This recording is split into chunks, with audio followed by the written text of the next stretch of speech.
जल, भगवान के स्नान का जल हम पेड़ों में, पौधों में, बगीचे में डाल देते थे।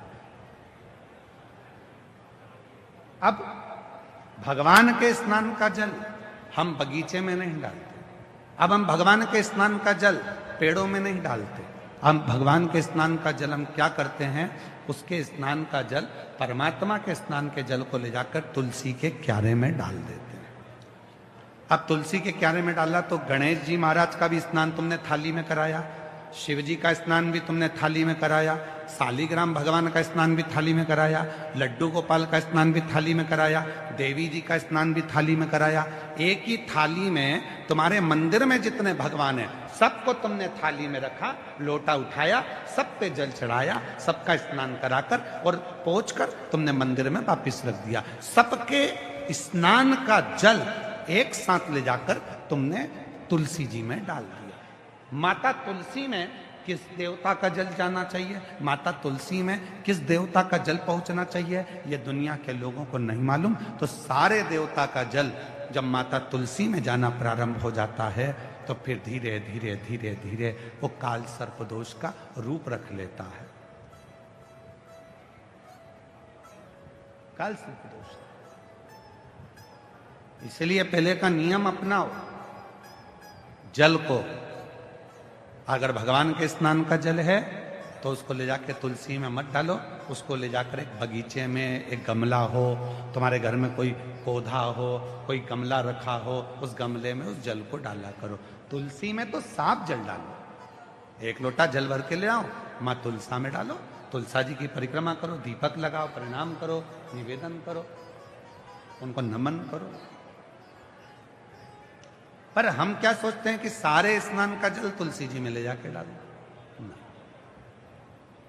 तीन दोष है, वास्तु दोष, पितृदोष, काल सर्प दोष। इन तीन दोषों को यदि मिटाना है तो हमें कहीं नहीं जाना, एक लोटा जल भरना, शिव मंदिर में जाना चालू करना, शंकर भगवान को जल चढ़ाना प्रारंभ करना और प्रेम से बाबा को अपने मन का भाव कहना, जीवन के सारे दोष समाप्त होना प्रारंभ हो जाए। अब सौंप दिया जीवन का, सब जीवन को जीने का एक तरीका सीखिए। विश्वास, भरोसा, दृढ़ता शिव के करीब में लेकर शिव के।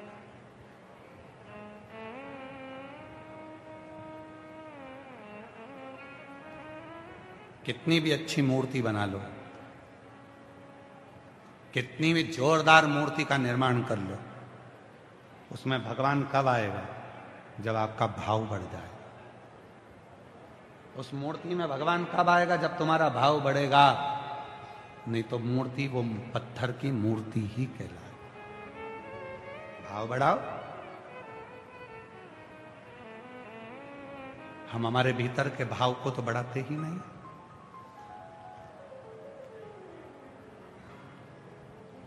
कितना मौसी सास आई तो तुम उसको भाव से प्रणाम कर रही हो, मौसी सास को नमन कर रही हो। मामी सास आई तो उनको भी, खम्मा घणी साहब, उनको भी प्रणाम कर रही हो, उनको भी नमन कर रही हो। मामा सा आए तो मामा सा को प्रणाम किया, खम्मा घणी मामा सा, उनको भी नमन कर। भाव, और भाव की दौड़ कितनी प्रबल होती है। आपने जब भाव से मामी सा को प्रणाम किया, आपने भाव से मामा सा को प्रणाम किया, आपने भाव से मौसी सास को प्रणाम किया, तो वो तुमसे इतना प्रेम करती है कि जीजी तेरी बहू बहुत अच्छी है। पर जीजी से तो पूछो कि वो कितनी अच्छी है। जीजी से पूछो, जीजी तो अब जब से शादी हुई, बहू आई, उस दिन से रोज एक गाना सुनती है, दिल के अरमा आंसुओं में बह गए।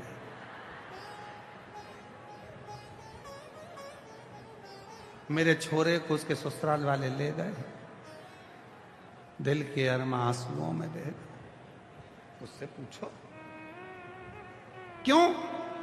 बहू का भाव मासी में है, मासी का भाव बहू में है, मामी का भाव बहू में है, बहू का भाव मामी में है, सास का भाव बहू में नहीं है और बहू का भाव सास में नहीं है। इसलिए वो सास मां नहीं बन पा रही है, वो सास दिल में नहीं बैठ पा रही है। पत्थर की मूर्ति पत्थर की ही रहेगी और जिस दिन तुम्हारे दिल में उस पत्थर की मूर्ति के प्रति भाव उत्पन्न हो जाएगा, उसी दिन वो पत्थर की मूर्ति भगवान बन जाएगी, उसी दिन वो श्रेष्ठ होगा। भाव कितना भाव है। शिव महापुराण के इतने सारे श्रोता कथा को सुनने के लिए लाखों की संख्या में आए। 1 2 3 4 5 पंडाल लगे हैं, पीछे एक बड़ा पंडाल और लगा है, 6 पंडाल लगे हैं। 6 पंडाल में पांव रखने की जगह नहीं है। कोई इनसे पूछे क्यों आए हो तुम लोग कथा सुनने के लिए, तो कहेंगे बाबा सुनता है। कथा सुनना, मिट्टी को प्रणाम करना, आरती कर कर जब यहां से जाना, उस मिट्टी को नमन कर कर अपने दिल की बात कहकर जाना, तो बाबा 3 महीने में झोली खुशियों से भर देता है। भाव है तो भगवान को भी आना पड़ेगा। एक कथा आती है शिव महापुराण की, बड़ी सुंदर कथा है। महाराज एक ऋषि हुए व्याघ्रपाद,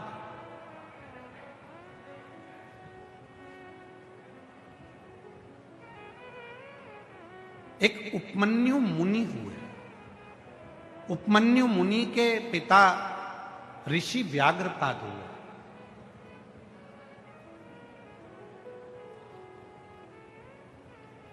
व्याघ्रपाद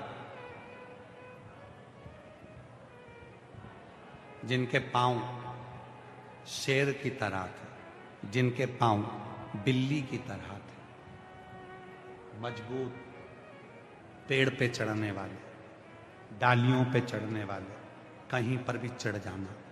व्याघ्रपाद ऋषि का नाम है, व्याघ्रपाद ऋषि। शिव के उपासक थे। शिव महापुराण की कथा कहती है व्याघ्रपाद ऋषि इतने शंकर के उपासक थे, इतने उपासक थे कि उनकी धर्म पत्नी के गर्भ से एक बालक ने जन्म लिया जिसका नाम उपमन्यु था। वो उपमन्यु एक दिन दूध के लिए रो रहा था और मां उनको घर में दूध ना होने पर आटा घोलकर पानी में बेटे को दे देती हैं और बेटा उस दूध को मुख में लेकर थूक देता है। मां से कहता है मां मुझे दूध दे दे।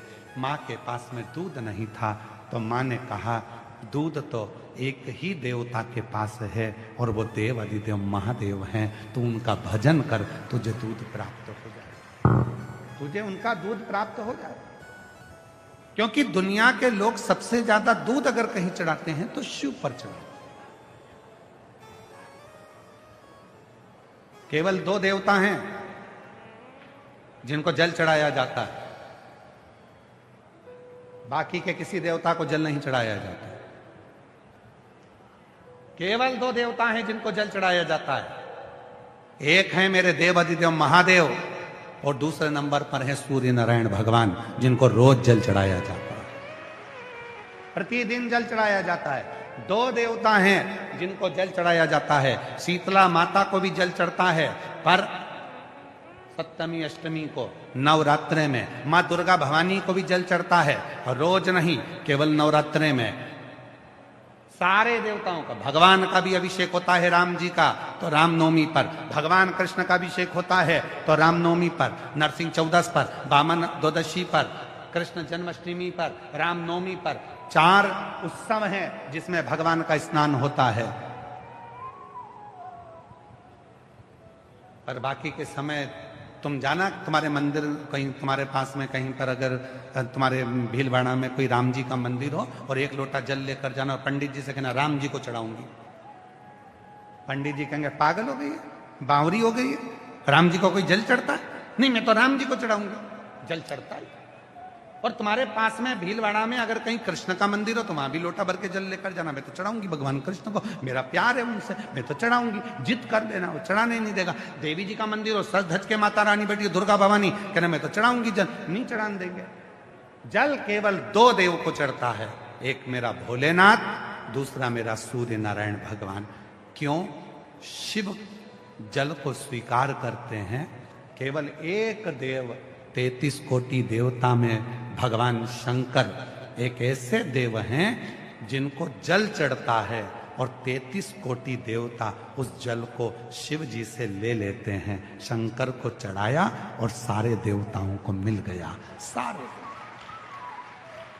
पितरों को जल देना है, शिव जी को जल चढ़ा दो। गंधर्वों को जल देना है, शिव जी को जल चढ़ा दो। तुम्हारे को नागों को जल देना है, शिव जी को जल चढ़ा दो। किन्नरों को जल देना है, शिव जी को जल चढ़ा दो। पितरों को जल देना है, शिव जी को चढ़ा दो। इंद्र को जल देना है, शिव जी को चढ़ा दो। जैसे वृक्ष है, पेड़ है, तुम्हारे सबके घर में बगीचा होगा, तुम्हारे सबके घर में फूल लगे होंगे, तुम्हारे सबके घर में तुलसी का पौधा होगा, तुम्हारे सबके घर में कोई ना कोई गमला होगा।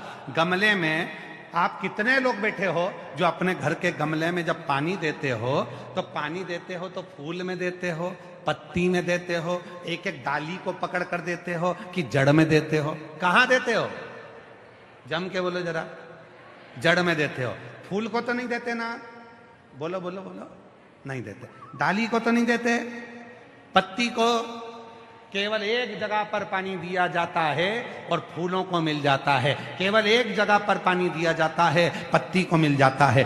केवल एक जगह पर पानी दिया जाता है, डाली को मिल जाता है। उसी तरह 33 कोटि देवता को अगर जल चढ़ाना है तो शिव पर जल चढ़ाना प्रारंभ कर दो, 33 कोटि देवता को प्राप्त हो जाता है। शंकर को सियोर वाला महाराज कहता है, एक लोटा जल सारी समस्या का हल। कई माताएं हैं जो आज तक पूरा एक लोटा जल शिव जी को चढ़ा ही नहीं पाई है। मंदिर जाती है, गणेश जी दिख जाते हैं, पहले उनको चढ़ा देते हैं।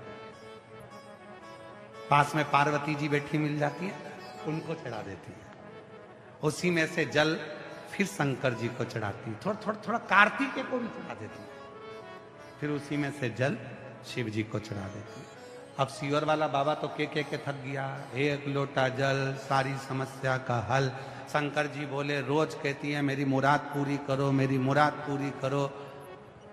भगवान के एक लोटा जल तो चढ़ा और सबसे कह रही है मैं रोज जाती हूं एक लोटा जल लेकर। सही में? कितना समय हो गया? 3 महीना, 4 महीना, 6 महीना, 8 महीना। अच्छा, एक लोटा जल? हाँ। अरे तुमने चढ़ाया कब? थोड़ा सा लेकर पार्वती जी के पास पहुंच गई, थोड़ा सा लेकर गणेश जी के पास पहुंच गई, थोड़ा सा जल कार्तिकेय के पास पहुंच गए। जब शिव पुराण कह रही है कि शंकर जी का जैसे ये शिवलिंग है, ये शंकर जी का शिवलिंग, ये जलाधारी माँ पार्वती जी का हस्त कमल है।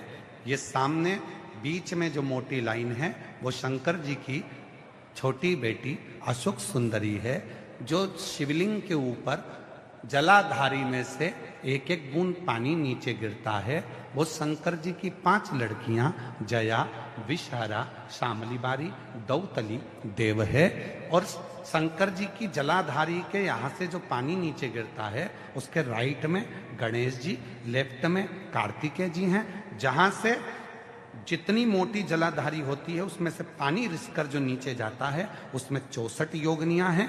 64 योगिनियों के बाद जो जल बहकर सामने जाता है उसमें 33 कोटि देवता हैं। ब्रह्मा, विष्णु और महेश एक ही शिवलिंग के मध्य में, नीचे और ऊपर विराजमान है। ऐसा पूरा 33 कोटि देवताओं का पूरा चक्र एक शिवलिंग के अंदर है। तो तुम्हें अलग से गणेश जी को जल चढ़ाने की जरूरत क्या? तुम्हें अलग से पार्वती जी को जल चढ़ाने की जरूरत क्या? तुम्हें अलग से कार्तिकेय को जल चढ़ाने की जरूरत क्या? एक लोटा जल शिव को चढ़ाओ, सबको मिल जाएगा। गमले में जड़ में पानी डालो, पत्ती और फूल तक पहुंच जाएगा। पर आज तक लोग समझ नहीं पा रहे। वो कह रहे हैं हमने एक लोटा जल चढ़ाया पर बाबा हमारी सुनता नहीं है। जिसने एक लोटा चढ़ाया बाबा ने उसको एक पत्र है, इसी का पत्र है जो अभी कथा चल रही है, उसी के हिसाब से पत्र देखिए, कांच में जड़ा के दिया है पत्र को। शादी करना क्या 21 साल बाद किसी को संतान हो सकती है क्या? शादी के 21 साल बाद यहाँ तो दुनिया 2 साल 5 साल में हिम्मत हार जाती है। इसने भी हिम्मत हार दी थी, पर इसकी ननन ने कहा तू आसन लगाकर कथा तो सुन। टीवी के सामने बैठकर आसन लगाकर कथा सुनी, कोटा में पहुंच गई कथा सुनने के लिए। वहां की मिट्टी, हम आपसे भी कहते हैं जिनको जल्दी है वो कथा में बिल्कुल मत आओ। आप में से कई माताएं भाई बहन ऐसे हैं जिनको ट्रैफिक में फंस जाएंगे, जल्दी निकल जाए जल्दी निकल जाए। और भगवान ने एक दिन सोच लिया कि तुझे बहुत जल्दी है तो मैं ऊपर ले जाने की भी जल्दी कर दूं, तो क्यों जाना जल्दी? किसी भी कार्य में जल्दी नहीं करना। मंदिर है, आराम से जाओ, तुम्हारे घर का काम हो जाए तब जाओ। और भक्तों का सैलाब ऐसा है कि छाता लगा लगा कर, अपनी साड़ी का पल्लू कर कर कर, अपने बच्चों को साथ में रहकर, दरी लगाकर, चादर लगाकर, पन्नी लगा लगा कर लोग कथा का तत्व ग्रहण कर रहे हैं।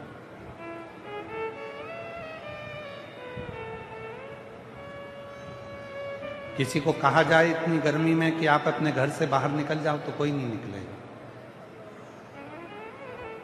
केवल एक शिव के लिए, शंकर भगवान की परम कथा के लिए लोग अपना एसी का रूम और डनलप का गद्दा, कूलर, पंखा छोड़कर पसीने में नहा रहे हैं, धूप में बैठकर, छाता लगाकर कथा का तत्व ग्रहण कर रहे हैं। तुमको क्या लगता है कि तुम कथा सुनने के लिए आए हो? तुमको लगता है कि छाता लगाकर तुम कथा सुन रहे हो? तुमको लगता है कि कपड़ा सिर पे डालकर तुम कथा सुन रहे हो? नहीं नहीं नहीं। मोहल्ले में शादी होती है,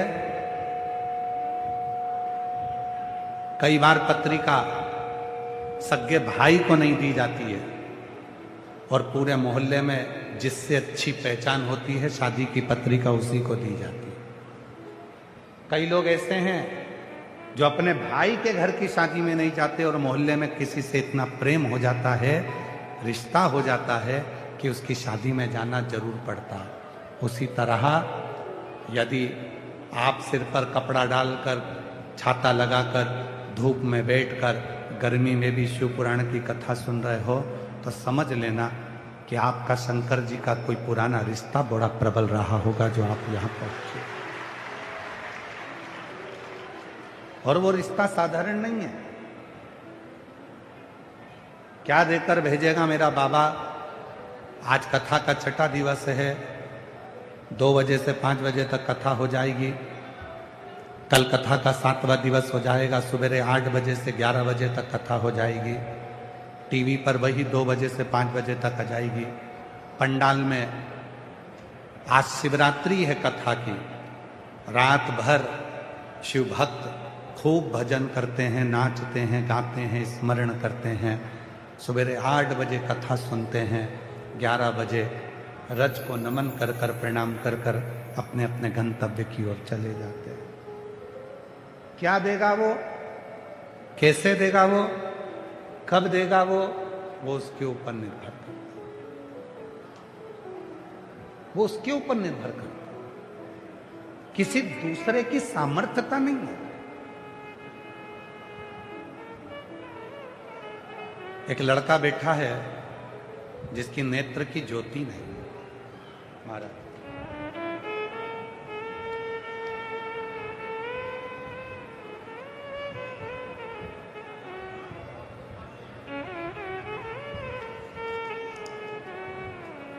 कहाँ बैठा है? एक लड़का है जिसकी नेत्र की ज्योति नहीं है। मेरा नाम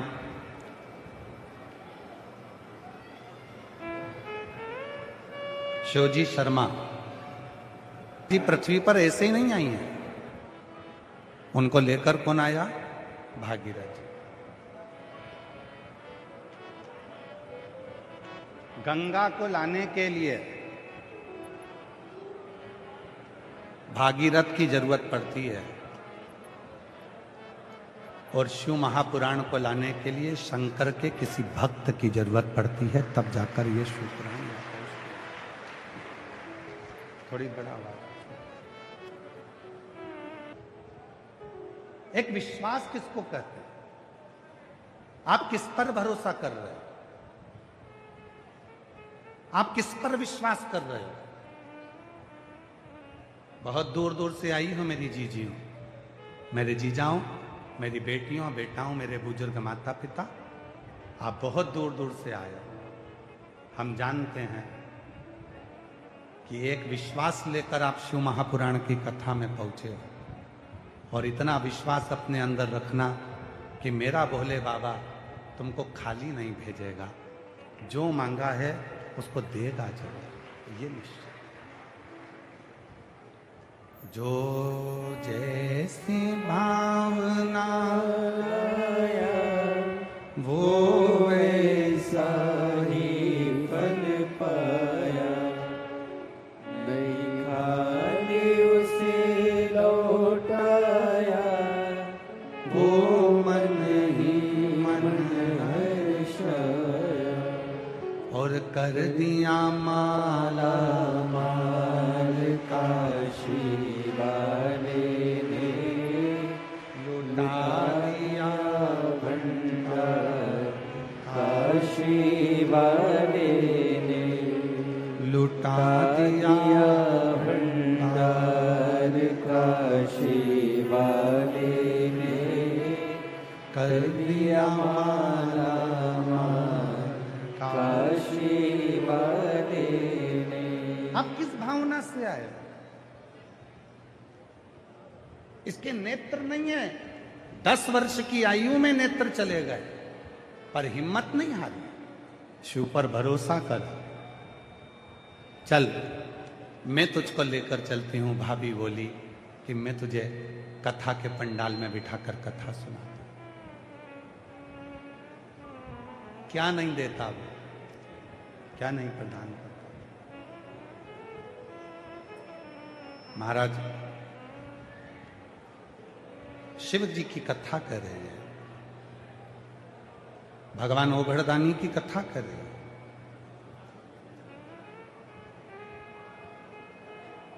तुमरुका जी स्वयं कह रहे हैं, बाबा जैसे गंगा जी बिना भागीरथ के नहीं आ सकते,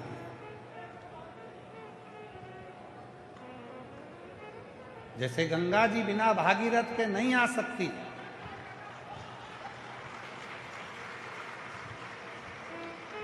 उसी तरह शिव महापुराण भी किसी भक्त के बिना, जो भगवान की साधना में डूबा है, आराधना में डूबा है, भजन में डूबा है, शिव की भक्ति करता है। और मेरी भीलवाड़ा की जीजियों को कहूंगा, बिल्कुल विश्वास के साथ कहूंगा, आप लोगों ने शंकर जी को 2 लोटा जल चढ़ाया होगा, हर बार कहा होगा कि एक बार अपने भीलवाड़ा में शिव पुराण हो जाए, तो ये शिव पुराण चलकर यहां पर।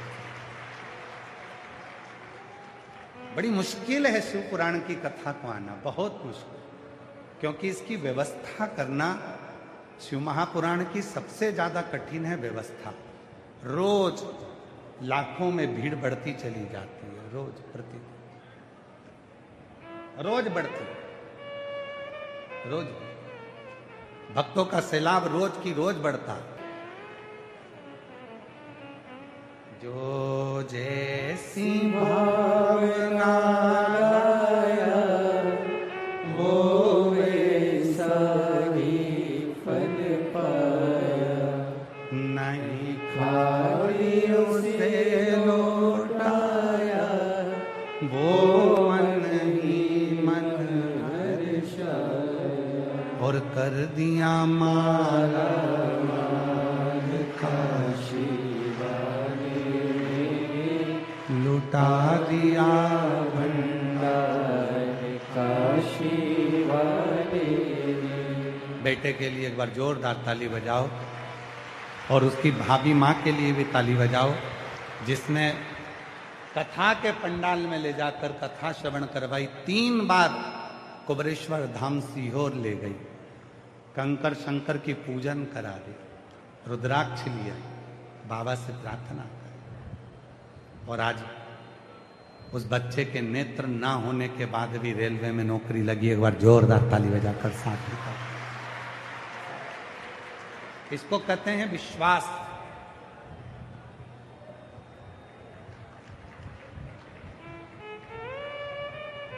इसको कहते हैं भरोसा। इसको कहते हैं दृढ़ता।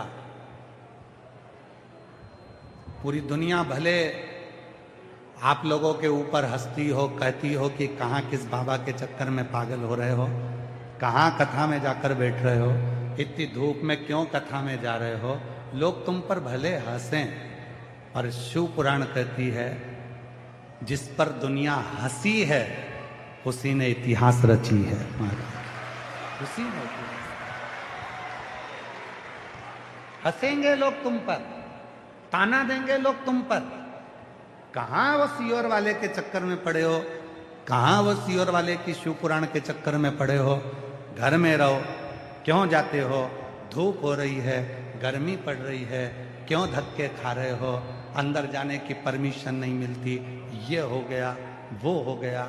लोग बहुत बहुत बोलेंगे, पर जिस पे दुनिया हंसी है उसी ने इतिहास रची है महाराज, उसी ने इतिहास रचा, कोई दूसरे ने रचा। शिव कथा करी, भगवान शंकर का चरित्र करा, शिव महापुराण की कथा करी है। भगवान शंकर का चरित्र कहता है तुमरुका जी ने चंचुला देवी को देखा, बिंदुक को देखा, जो बिंदुक प्रेत योनि में है।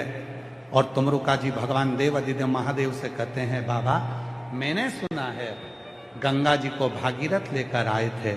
ये शिव पुराण की कथा जो तुमरुका जी कह रहे हैं कि मैं बाँच रहा हूं, और मेरे महादेव आप जजमान बनकर इस कथा को श्रवण कर रहे हो। ईसर गोरा बनकर, गणागोर बनकर, गणगोर बनकर आप इस कथा को श्रवण कर रहे हो। बाबा मुझे समझ नहीं आ रहा कि इस चंचुला देवी ने, इस बिंदुक ने पूर्व में कौन सा पुण्य करा था जो ये शिव पुराण की कथा के यजमान आप बनकर बैठे। कौन सा पुण्य करा, वो पुण्य कौन सा है। आज तक व्यासपीठ पर यह कथा कभी नहीं है, पर आज भीलवाड़ा की नगरी में यह कथा ध्यान में आई है तो इसको श्रवण करें। चंचुला देवी ने कौन सा पुण्य पूर्व में कर दिया था, चंचुला देवी ने कौन सा पुण्य पूर्व में कर दिया था, चंचुला देवी ने कौन से पिछले जन्म का कोई पुण्य कर दिया था जिसके कारण बस चंचुला देवी शिव महापुराण की कथा करवाती है और भगवान शंकर और पार्वती उसके यजमान बनकर बैठते। कौन सा?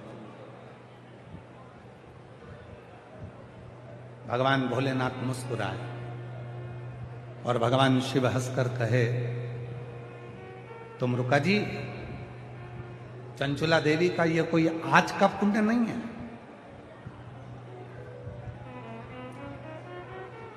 तुमरुका तुरंत बोले बाबा दो संशय हैं मेरी जिंदगी में। मैंने शिव महापुराण की कथा बाची, चंचुला देवी ने श्रवण करी, बिंदु प्रेत योनि से मुक्त हुआ, आप जजमान बनकर बैठे। मेरे दो संशय। एक संशय तो यह है कि चंचुला देवी के इससे कौन सा पुण्य था जो चंचुला देवी ने शिव महापुराण की कथा करवाई और अपने पति को प्रेत योनि से मुक्त करा। और दूसरा प्रश्न यह है कि बिंदुक ने ऐसा कौन सा पाप कर दिया था जो बिंदुक मरने के बाद प्रेत योनि में पड़ गया। पत्नी पुण्य कर रही है और पति प्रेत योनि में है। ये समझ में नहीं आया, ये कुछ समझ में नहीं आया। आखिर ऐसा कौन सा पुण्य चंचुला के जीवन में था जो चंचुला शिव महापुराण की कथा करवाती है और शंकर पार्वती यजमान बनकर बैठते।